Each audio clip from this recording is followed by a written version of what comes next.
کہ نیک عمل کب قبول ہوتے ہیں، نیک عمل کا فائدہ کب ہوتا ہے. کیونکہ بعض اوقات ہم یہ کہتے ہیں کہ ہم نے بہت دعائیں کی، ہماری دعائیں نہیں سنی گئی، ہم نے اتنے صدقہ خیرات کیے لیکن اس کا کوئی فائدہ ہی نہیں ہوا، ہم نے اتنی نمازیں پڑھی لیکن ہمارا کام ہوا ہی نہیں. تو اب ہم نہ نماز پڑھتے ہیں، نہ ذکر کرتے ہیں، نہ صدقہ کریں گے، ہم اب کچھ نہیں کریں گے کیونکہ ہمیں اس کا کوئی فائدہ نہیں. یہ تو دنیا کی بات ہے.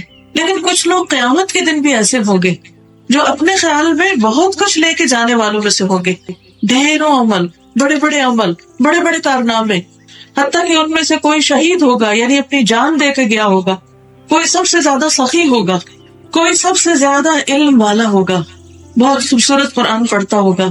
لیکن جب وہ وہاں جا کر ان اعمال کی جزا دیکھیں گے، بدلہ دیکھیں گے تو زیرو، کچھ بھی نہیں، بلکہ الٹا ان کو چارج کیا جائے گا کہ تم یہ سب نیکی کے کاموں کا اشتہار دے کے دھوکہ بازی کر رہے تھے، تمہارا مقصد اللہ کی رضا نہیں تھا، تمہارا مقصد دنیا کے فائدے اٹھانا تھا، تم یہ سارے کام دنیا کی خاطر کرتے رہے، لہٰذا ان کا بدلہ تمہیں دنیا میں مل گیا اور اس دھوکہ دہی پر آج تمہیں سزا دی جائے گی. کیونکہ ایسے لوگ دراصل اللہ سبحانہ وتعالیٰ کو دھوکہ دے رہے ہیں اور اللہ کے بندوں کو دھوکہ دے رہے ہیں، اور یہ سراسر منافقت ہے. اور منافقت کا گناہ سب سے بڑا گناہ ہے. منافق کی سزا کافر سے بھی بڑی ہے. قرآن مجید میں آتا ہے ان المنافقین فی الدرک الاسفل من النار، کہ منافق جہنم کے سب سے نچلے بیڑے میں ہوں گے. وہ بظاہر مسلمان نظر آتے ہوں گے، بظاہر بڑے بڑے نیک کام کرنے والے ہوں گے، لیکن ان کے ان اعمال کا کوئی بھی بدلہ نہیں دیا جائے گا، کیونکہ انہوں نے یہ کام صحیح طریقے پر نہیں کیے، صحیح مقصد کے ساتھ نہیں کیے، صحیح راستے میں نہیں کیے. انہوں نے کوششیں تو کی لیکن اللہ کی رضا کے لیے نہیں تھی، انہوں نے محنت تو کی لیکن محمد صلی اللہ علیہ وسلم کے بتائے ہوئے طریقے کے مطابق نہیں تھی. انہوں نے کام تو کیے لیکن اس میں اخلاص نہیں تھا، وہ خالص نہیں تھے، پیور نہیں تھے، اس میں اور چیزوں کی ملاوٹ ہو گئی تھی، اس میں بدعات بھی شامل ہو گئی تھی. ایسے لوگ عاملۃ ناصبہ، عاملۃ ناصبہ، کام کر کر کے تھکے ہوئے ہوں گے لیکن جزا کے اعتبار سے، بدلے کے اعتبار سے ان کے لیے کچھ بھی نہیں ہوگا. اور یہ کتنی سکیری بات ہے کہ ایک انسان دنیا میں یہ سمجھتا رہے کہ اسے بہت کچھ ملنے والا ہے اور آخرت میں جائے تو اس کے اعمال نامے میں کچھ بھی نہ ہو. اس سے زیادہ تکلیف کی بات اور کیا ہو سکتی. یہ بالکل ایسے ہی ہے کہ جیسے آپ اپنا بیگ جیولری کا بھر کے رکھیں اور اس کے بعد جب گھر واپس آؤ تو بظاہر بیگ یوں نظر آئے جیسے بھرا ہوا ہے، اور جب آپ پہننے کے لیے اس میں ہاتھ ڈالیں تو اس میں کچھ بھی نہ ہو. بتائیے اس وقت آپ کا حال کیا ہوگا؟ آپ کہیں گے کہ میں نے اپنے ہاتھ سے یہاں سب کچھ رکھا ہے اور میں بھولی نہیں ہوں، میرا یہ سیٹ اسی بیگ کے اندر تھا لیکن ابھی نہیں ہے، کہاں گیا؟ اس کے بعد دل کی بے چینی کا حال کیا ہوگا؟ اگر آپ میں سے کوئی اس تجربے سے گزرا ہو تو اچھی طرح سمجھ سکتا ہے کہ جب کوئی جیولری کھو جاتی ہے یا اپنی ہی رکھی ہوئی چیز کوئی نہیں ملتی تو پھر دل کا حال کیا ہوتا ہے، پھر بے چینی کیسی ہوتی، تکلیف کیسی ہوتی، پریشانی کیسی ہوتی ہے. اور اس وقت انسان اتنا بے بس ہوتا ہے، اسے کچھ اور سوچتا نہیں، نماز میں اس کا دل نہیں لگتا، کسی اور کام میں اس کا دل نہیں لگتا، کیونکہ اس کی عزیز ترین چیز کھو گئی، معلوم نہیں کون لے گیا. قیامت کے دن جب انسان کے اعمال کھو جائیں گے، گم ہو جائیں گے، جب انسانوں کی کوششوں کا کوئی نتیجہ سامنے نہیں آئے گا تو اس وقت وہ وقت بڑی ہی پریشانی کا ہوگا. اس لیے بہت ضروری ہے کہ ہم اس ٹاپک کو اچھی طرح جان لیں، اچھی طرح سمجھ لیں، کہیں ایسا نہ ہو کہ اعمال برباد ہو جائے. سورۃ الکہف کی آیت نمبر 103 اور 104 میں اللہ تعالیٰ فرماتے ہیں، ان آیات سے کیا پتہ چلتا ہے؟ اللہ سبحانہ تعالیٰ فرماتے ہیں قُلْ هَلْ نُنَبِّئُكُمْ بِالْأَخْسَرِينَ أَعْمَالًا، کہہ دیجئے کیا ہم بتائیں تم کو؟ کیا سننا چاہتے ہو، جاننا چاہتے ہو، معلوم کرنا چاہتے ہو کیا کہ اعمال کے اعتبار سے قیامت کے دن سب سے زیادہ خسارے میں کون لوگ ہوں گے، نقصان اٹھانے والے کون ہوں گے؟ کہ جنہوں نے اعمال کیے، محنت کی، کام کیا، بہت کچھ کیا لیکن اس کا نتیجہ ان کے لیے کچھ بھی نہیں. کون ہے وہ لوگ بدقسمت؟ الذین ضل سعیہم فی الحیات الدنیا، جن کی ساری کوششیں، ساری بھاگ دوڑ، ساری محنت دنیا کی زندگی میں گم ہو کر رہ گئی، جن کا آغاز بھی، بگننگ بھی اور اینڈنگ سب کچھ دنیا تھا. ہر وقت دنیا دنیا دنیا، دنیا کے غم، دنیا کے فائدے اور دنیا کے لیے سب کچھ کرنا، دکھاوے کے لیے سب کچھ کرنا، فوری بدلہ چاہنا، دنیا میں ہی فائدہ اٹھانا، وَهُمْ يَحْسَبُونَ، اور وہ سمجھتے ہیں، وہ خیال کرتے ہیں، وہ گمان کرتے ہیں کیا، أَنَّهُمْ يُحْسِنُونَ صُنْعًا، کہ وہ بڑے اچھے اچھے کام کر رہے ہیں، بڑے بڑے کارنامے کر رہے ہیں. أُولَٰئِكَ الَّذِينَ كَفَرُوا بِآيَاتِ رَبِّهِمْ، یہ وہ لوگ ہیں جنہوں نے اپنے رب کی آیات کا انکار کیا ہے، اپنے رب کی آیات کو نہیں مانا. کیونکہ رب کی آیات ہمیں کیا بتاتی ہے کہ ہم جو بھی کام کریں اللہ کے لیے کریں اور آخرت کو سامنے رکھ کے کریں، کسی کے ساتھ بھلائی کریں، حتیٰ کہ ایک چھوٹی سی اسمائل بھی کسی کو دیں، دل کی خوشی کے ساتھ کسی سے سلام بھی کریں، تو اس کے پیچھے کوئی مطلب نہ ہو، کوئی لالچ نہ ہو، کوئی غرض نہ ہو کہ ویسے انسان منہ پھلائے رکھے، جب کسی سے مطلب ہو تو اسمائل کر کے بات کرے. تو کیا مقصد ہے اس کا کہ اس کو اب کوئی مطلب ہے مجھ سے، ورنہ یہ میری طرف آتا بھی نہ. ویسے انسان کسی سے ہیٹریٹ رکھے، نفرت رکھے، دل میں بغض رکھے، لیکن جب اس کا کوئی فائدہ ہو اس کے ساتھ تو پھر وہ بڑے اچھے اخلاق سے پیش آئے. تو یہ تو مطلب ہی اخلاق ہے نا، یہ اللہ کو خوش کرنے والا اخلاق تو نہیں ہے. لیکن یہ فیصلہ کون کرے گا کہ ایسا کیوں کیا جا رہا ہے؟ یہ فیصلہ اللہ سبحانہ وتعالیٰ کرے گا. اور دوسری طرف انسان کا اپنا ضمیر اس کو بتاتا ہے کہ وہ کوئی بھی کام کیوں کر رہا ہے، اس کے پیچھے اس کی غرض کیا ہے، اس کی تمنا کیا ہے. اور پھر فرمایا کہ ان کے اندر دو کمیاں تھی. ایک اپنے رب کی آیات، رب کے احکامات کا انکار کیا، وَلِقَائِهِ، اور اس کی ملاقات کا. انہیں خیال ہی نہیں تھا کہ کبھی اللہ کے سامنے بھی جا کے کھڑے ہونا ہے. فَحَبِطَتْ أَعْمَالُهُمْ، تو ان کے اعمال برباد ہو گئے. فَلَا نُقِيمُ لَهُمْ يَوْمَ الْقِيَامَةِ وَزْنًا، بس ہم قیامت کے دن ان کے اعمال کا کوئی وزن دیں گے ہی نہیں. یعنی پہاڑ جتنی نیکیاں بھی ہوگی جب میزان پہ رکھی جائیں گی تو اسکیل کے اوپر کچھ بھی نہیں آئے گا، 0 کچھ نہیں، نتھنگ.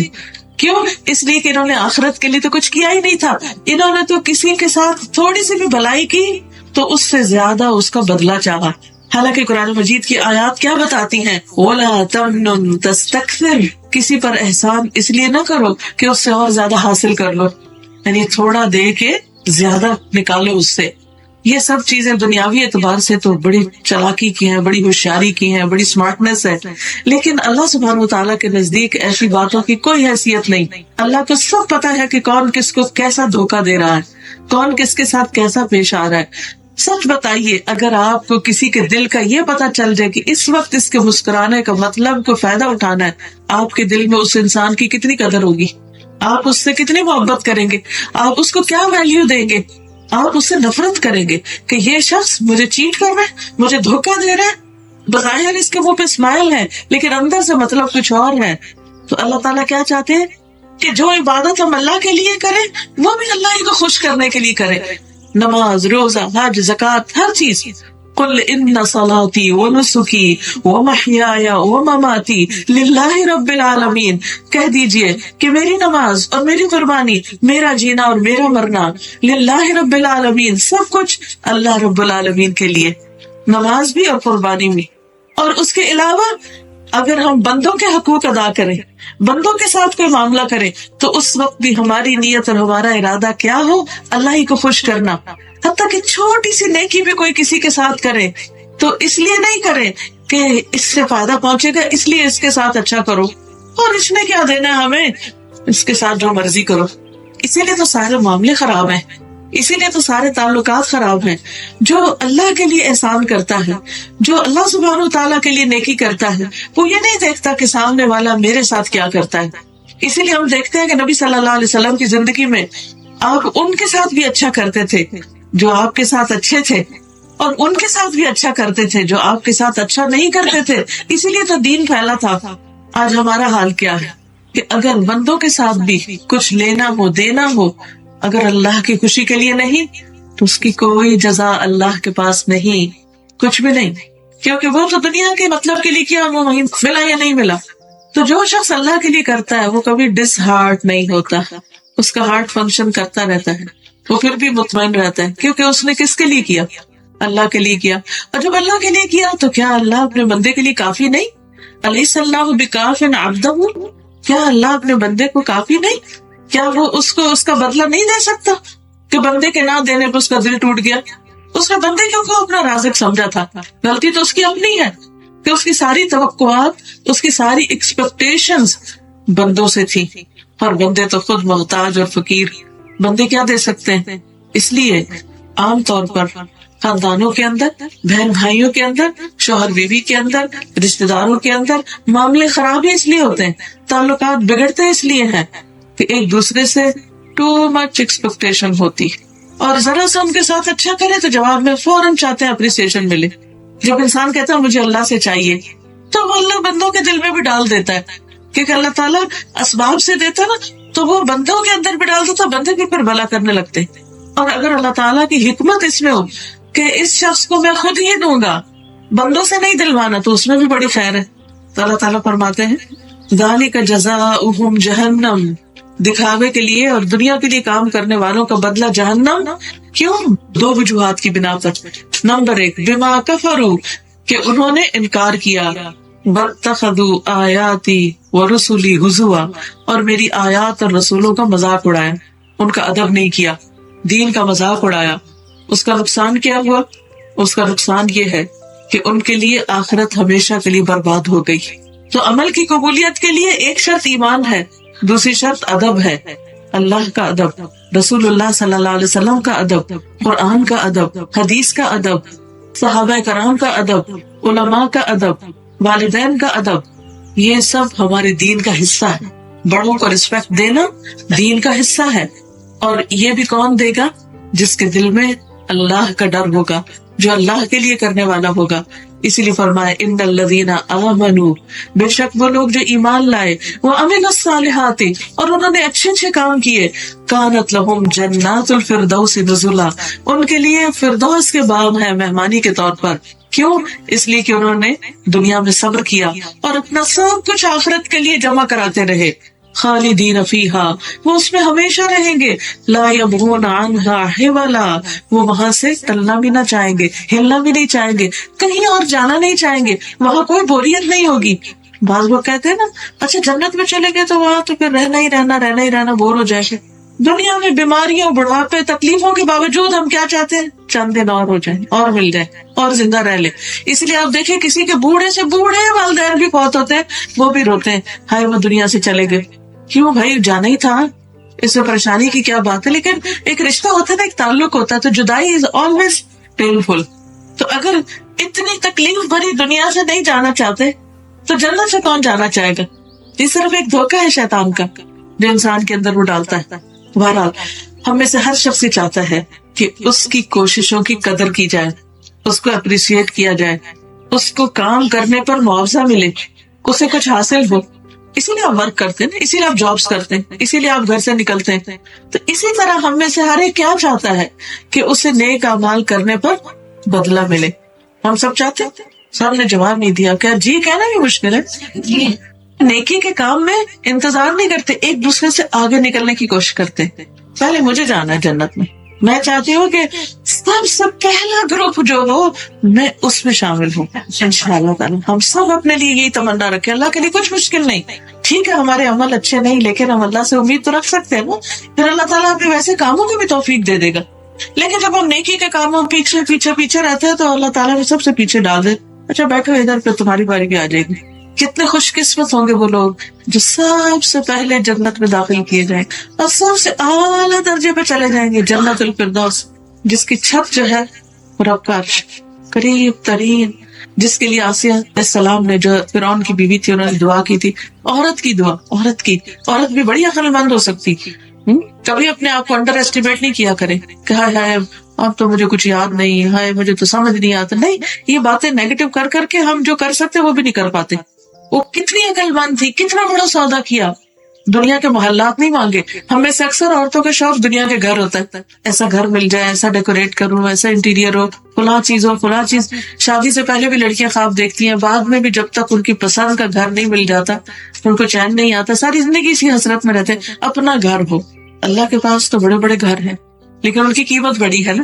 تو انہوں نے دعا کی تھی کہ قیمت تو اتنی ہے کوئی نہیں، لیکن دعا کرتے ہیں رب ابن لی عندک بیتا فی الجنہ، اے میرے رب میرے لیے جنت میں اپنے پاس گھر بنا دے، اپنے قریب ترین، وہاں کوئی انتظار نہ کرنا پڑے.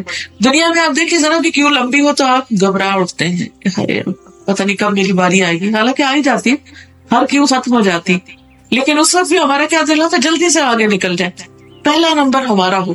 تو اگر ہم آخرت پر یقین رکھتے ہیں، اور ہم سمجھتے ہیں کہ حساب کتاب کا ایک دن ہے، اور ہم سمجھتے ہیں کہ ہم بھی وہاں کھڑے ہوں گے، اور ہم سمجھتے ہیں کہ ہمیں اس وقت ٹھنڈی چھاؤں چاہیے اور آرام دہ گھر چاہیے اور جلدی حساب چاہیے اور بلا حساب جنت میں داخل ہو جائیں، تو اس کے لیے ضروری ہے کہ ہم نمبر 1 اچھے کام کریں، اور نمبر 2 ان شرائط کو پورا کریں جو اچھے کاموں کے لیے۔ وہ کیا شرائط ہے؟ سب سے پہلی شرط ایمان ہے، کفر کے ساتھ نیک عمل قبول نہیں ہوتے، خواہ کتنے بڑے کیوں نہ۔ نمبر 2 اخلاص ہے کہ خالص اللہ کے لیے کام ہو۔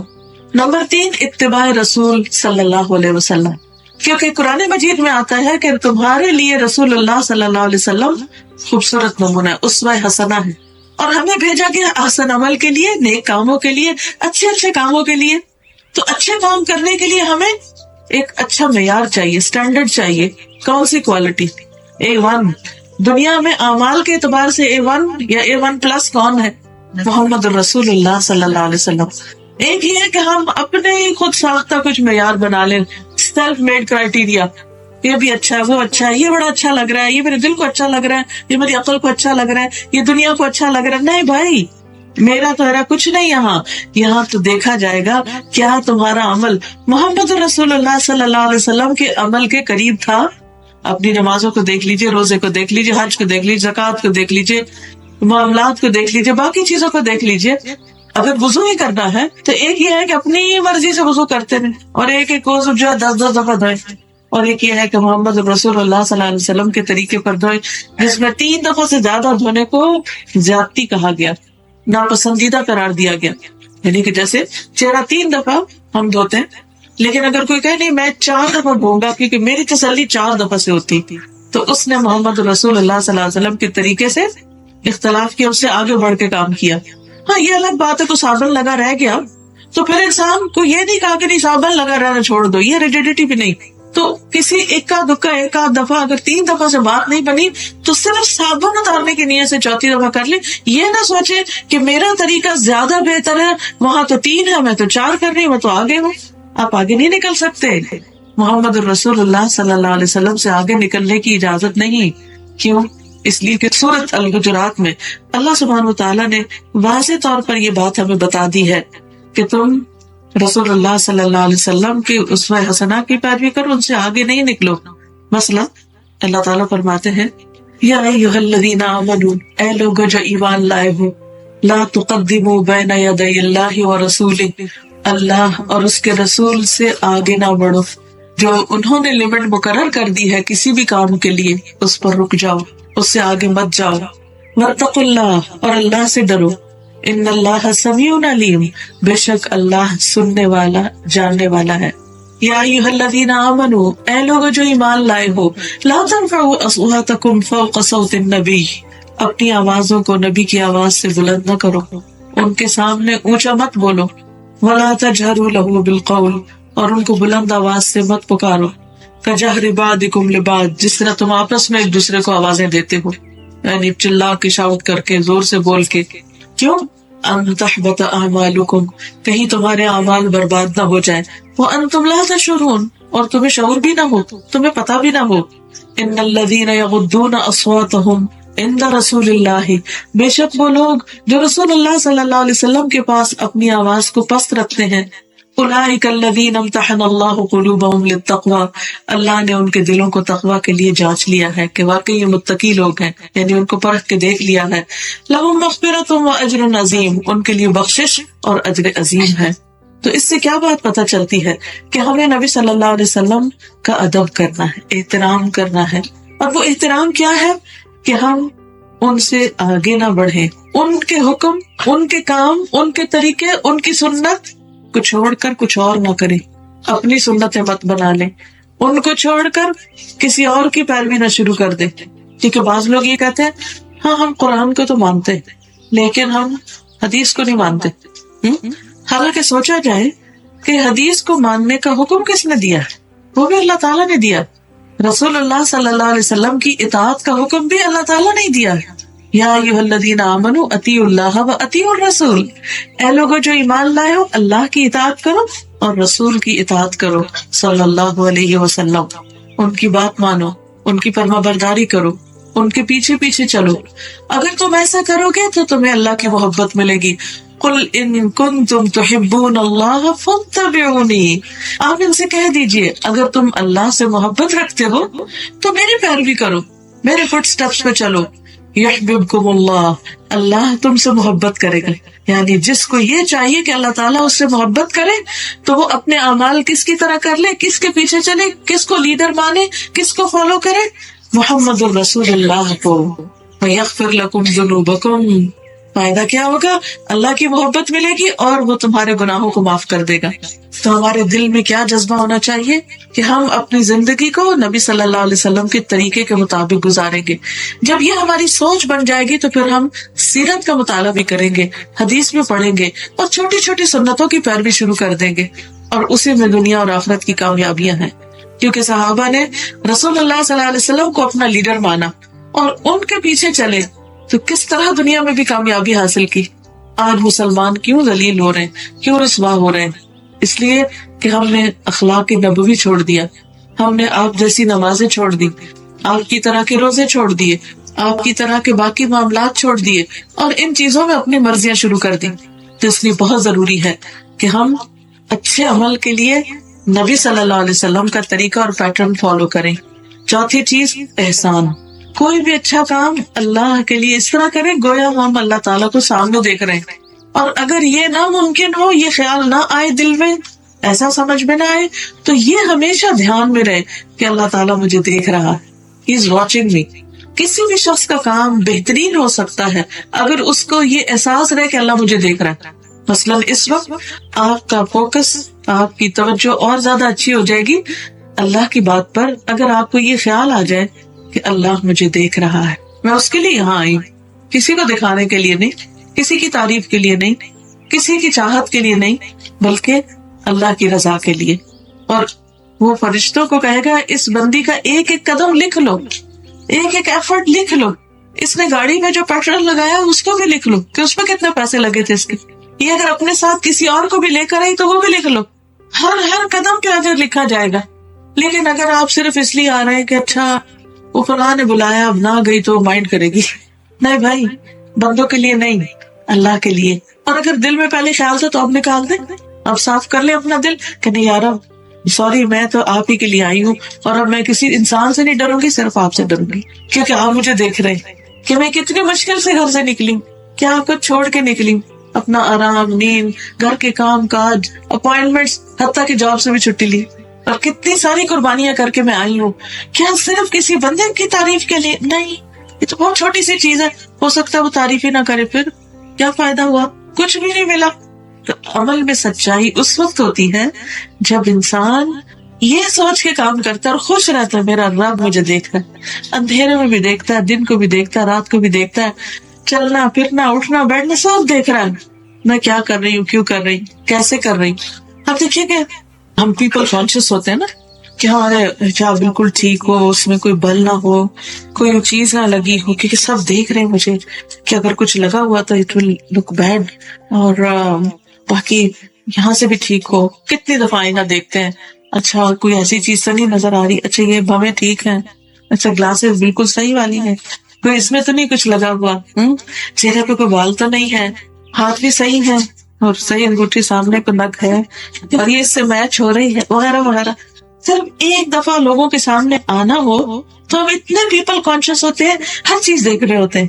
کیا اللہ کا مقام ہمارے دل میں لوگوں جتنا بھی نہیں کہ جب ہم نماز کے لیے کھڑے ہو تو ہم چیک کریں، اچھا میرے بال ڈھکے ہوئے ہیں، پورے میرے بازو ڈھکے ہوئے ہیں، میں رکوع اچھی سے کر رہی ہوں، پوری کمر اچھی طرح جھکا رہی، سجدہ اچھی طرح کر رہی ہوں، میرا رب مجھے دیکھ رہا ہے، میں کیا کر رہی ہوں. کیونکہ کچھ لوگ لوگوں کے سامنے تو نماز پڑھیں گے لمبی ہی کر کے، اور اکیلے ہوں گے تو چھڑپ چھڑپ کر کے بات ختم. لوگوں سے ڈرتے ہو، لوگوں سے حیا ہے، اللہ سے نہیں. جزا کس سے لینی ہے؟ لوگوں سے. لوگ بدلا دیں گے، نہیں، اللہ سے لینا ہے. تو ہر وقت یہ احساس رہے اللہ مجھے دیکھ رہا ہے، تو آپ کے کھانا پکانے میں، آپ کے کپڑے پہننے، آپ کی ہر چیز میں خوبصورتی آ جائے گی. کیونکہ بندے تو پتہ نہیں دیکھیں بھی یا نہیں، ان کو تو یاد رہے یا نہ رہے کہ آپ کہاں کیا پہن کے گئے تھے، لیکن اللہ تعالیٰ کو تو بہت اچھی طرح یاد ہے اور رہے گا، اور وہ ریکارڈ ہو جائے گا ہمیشہ کے لیے آپ نے اللہ کے لیے کیا پہنا، کیا کیا. کیا پہنا کا مطلب میرا یہ نہیں کہ بہت میچنگ والا سوٹ اللہ تعالیٰ کو چاہیے ہمارا. پہنا تو مطلب یہ ہے کہ کس جگہ جا رہے ہیں اور وہاں کیا پہننا چاہیے. یعنی اگر ہم بازار میں جا رہے ہیں تو ہمیں کیسے ڈریس اپ ہونا ہے.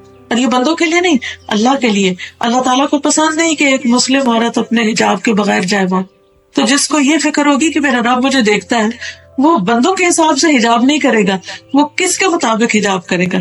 اللہ تعالیٰ کے. ابھی تو بہت دفعہ ہم حجاب کرتے بھی ہیں، لیکن ہم یہ کانشیس ضرور ہوتے کہ لوگ کیسے دیکھیں گے ہم کو، کس طرح کا حجاب ہو، لوگوں کو کیا پسند آئے، چاہے وہ اللہ تعالیٰ کی مرضی کے مطابق ہو یا نہ ہو. تو جب کام اللہ کی مرضی کے مطابق ہوتا ہے تو پھر وہ ان حدود اور ان ساری شرائط اور ان ساری کنڈیشنز کو پورا کرتا ہے جو اللہ نے سیٹ کی ہمارے لیے، اور وہی چیز اس کو احسن بناتی، خوبصورت بناتی. 5ویں چیز ہے احتساب.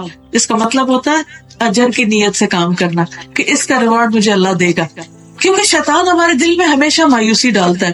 وہ یہ کہتا ہے کہ پتہ نہیں تمہارا عمل قبول ہوگا کہ نہیں ہوگا، اور تمہیں کیا ضرورت ہے جنت کی، بس اللہ کی رضا کافی ہے. نہیں بھی، اللہ تعالیٰ نے خود جنت مانگنے کے لیے کہا کہ جب تم اللہ سے جنت کا سوال کرو تو جنت الفردوس مانگو. صرف جنت نہیں، اعلیٰ ترین جنت مانگو. کیونکہ جتنی بڑی چیز کوئی مانگے گا پھر اس کے لیے اتنی محنت بھی کرے گا، اتنی تیاری بھی کرے گا، اتنی ایفرٹ لگائے گا. تو بڑے ٹارگیٹس ہمیں دیے. 6ٹھی چیز یہ ہے عمل میں سچا ہونا، عمل میں سچائی. اور عمل میں سچائی کا مطلب یہ ہے کہ انسان جس نیک کام کا ارادہ کرے اس میں اس کا ارادہ صرف اللہ کو راضی کرنا، آخرت میں جزا چاہنا. سورۃ بنی اسرائیل میں اللہ تعالیٰ فرماتے ہیں من اراد الآخرۃ، جس نے آخرت کا ارادہ کر لیا کہ یہ سب کچھ میں اپنے آخرت کے گھر کے لیے جمع کر رہی ہوں، یہ سب کچھ میں اپنی قبر کے گھر، قبر کا جو بیڈ روم ہے اس کو سجانے کے لیے خرچ کر رہی ہوں. مثلاً آپ اپنے بیڈ روم کے لیے کچھ لاتے ہیں تو کوشش کیا کریں کہ اتنے پیسے یا اس سے کچھ کم یا اس سے کچھ زیادہ جو توفیق ہو صدقہ بھی کیا کریں ساتھ کے ساتھ. اچھا، یہ تھا دنیا کے لیے، یہ ہے آخرت کے لیے بھی. تو دنیا کا بھی اگر اللہ کی خاطر کریں گے، صحیح چیز کریں گے، اس کا بھی اجر ہوگا. مثلاً آپ گروسری کر رہے ہیں تو آپ اس میں ایک پیکٹ ایکسٹرا دال مثلا لے لیں، ایکسٹرا دودھ لے لیں، ایکسٹرا کوئی چیز لے لیں، اور وہ آپ کو معلوم ہے کہ آپ کے قریب ایسا کوئی ہوم ہے یا کوئی ایسا ادارہ ہے یا چیریٹی کی کوئی ایسی جگہ ہے کہ جہاں پر آپ اس کو دے سکتے ہیں. مثلا ہم نے الوداع کینیڈا میں ایک ڈپارٹمنٹ بنایا ہوا ہے سوشل ویلفیئر کا، کہ جس میں بچیوں کے لیے ہم نے بڑے بڑے ڈرمز رکھے ہوئے ہیں اور ان کو یہ بتایا ہوا کہ مثلا آپ اگر گروسری ویکلی کرنے جاتے ہیں تو اس میں 1-2 پیکٹ، چاہے چاول، چاہے دال، چاہے گھی، چاہے کوئی بھی چیز صدقے کے لیے ساتھ ہی خرید لیں اپنی آخرت کے لیے. اور جب آئے اگلے دن اسکول میں بیگ لے کر آئے اور ساتھ وہ جو آپ نے اللہ کے لیے خریدا نا وہ آپ اس ڈرم میں ڈال دیں. جب ویکینڈ آتا ہے، فرائیڈے آتا ہے، تو پھر ہم کیا کرتے ہیں، وہ ساری چیزیں نکال کے ان کی سارٹنگ کر کے تو کچھ فیملیز کو راشن پرووائڈ کرتے ہیں. ہوم لیس پیپل، ایسے لوگ کہ جن کے اوپر مشکلات ہیں، وہ اپنا کھانا پینا نہیں کر سکتے.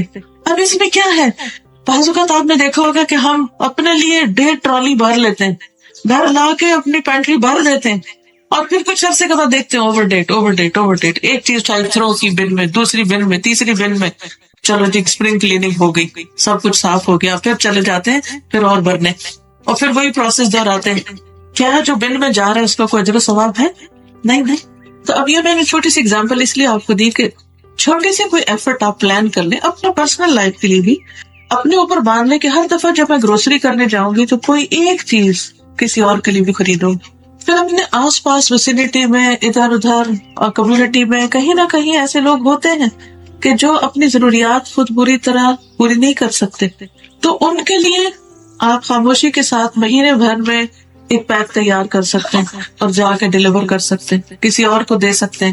اگر یہاں یہ مواقع نہ ہو تو آپ اپنے اتنے پیسے جو ہیں وہ آپ جمع کر سکتے ہیں، کیونکہ بعض ایسے لوگ ہیں جو اس ملک میں نہیں اور ملکوں میں ہو سکتے ہیں، بیوائیں ہو سکتی، یتیم بچے ہو سکتے ہیں کہ جن کے پاس اپنے اسکول کے لیے فیس نہیں ہوتی، ان کے لیے اپنی باعزت زندگی گزارنے کے لیے چھت نہیں ہوتی، اور بھی بہت سے ایسے نیکی کے کام، بے شمار کام ہے، لیکن ہم کیوں نہیں کر پاتے؟ کیونکہ ہم نے کوئی پلاننگ نہیں کی ہوئی ان کی، ہمیں کوئی طریقہ معلوم نہیں. تو ہم کیا کر سکتے ہیں کہ کوئی ایک ایسی خفیہ جگہ اپنے پاس بنا لیں کہ جب ہم گروسری کر کے آئیں تو اس کا جو چینج ہے اس کو گنے بغیر اس میں ڈال دیں، گنے بغیر. کیونکہ جو لوگ اللہ کے راستے میں بے حساب دیتے ہیں اللہ ان کو بے حساب عطا کرتا ہے. آپ تجربہ کر کے دیکھیں کہ ہر وقت پینی پینی نہیں گنے، بس اللہ تعالیٰ جو بھی تُونے دیا یہ تیرے لیے، اور اس کا تو حساب کرنے والا ہے. تو انشاءاللہ یہ چھوٹی چھوٹی ایفرٹس جو صرف اللہ کے لیے، جن کا بدلہ آپ صرف آخرت میں چاہتے ہو، اللہ سبحانہ وتعالیٰ ضرور اس کا بدلہ عطا کرے گا. یہ چیزیں انسان کے اندر اپنے کام کے اندر سچائی پیدا کر دیتی کہ یہ صرف اللہ کے لیے ہے. پھر اسی طرح اچھے عمل کی قبولیت کی ایک شرط اور یہ ہے کہ جو بھی عمل کرے اللہ کی محبت میں کرے. جیسے قرآن مجید میں آتا ہے وَيُطْعِمُونَ الطَّعَامَ عَلَىٰ حُبِّهِ، وہ اللہ کی محبت میں کھانا کھلاتے ہیں. یہ جو آپ گروسری کا حصہ ڈال رہے ہیں نا، اللہ کی محبت میں ڈال رہے ہیں. اللہ اپنے محبت کی سچائی کے طور پر تیرے راہ میں ایک گفٹ ہے. اور پھر اس کے ساتھ ہمبلنس بھی ہو، کیونکہ عبادت دو چیزوں سے مل کے بنتی ہے، ایک طرف شدید محبت اور ایک طرف شدید عاجزی. پھر اس کے بعد اللہ کی ملاقات کا شوق اور آخرت کا خوف، یہ دونوں چیزیں ساتھ ساتھ چلتی.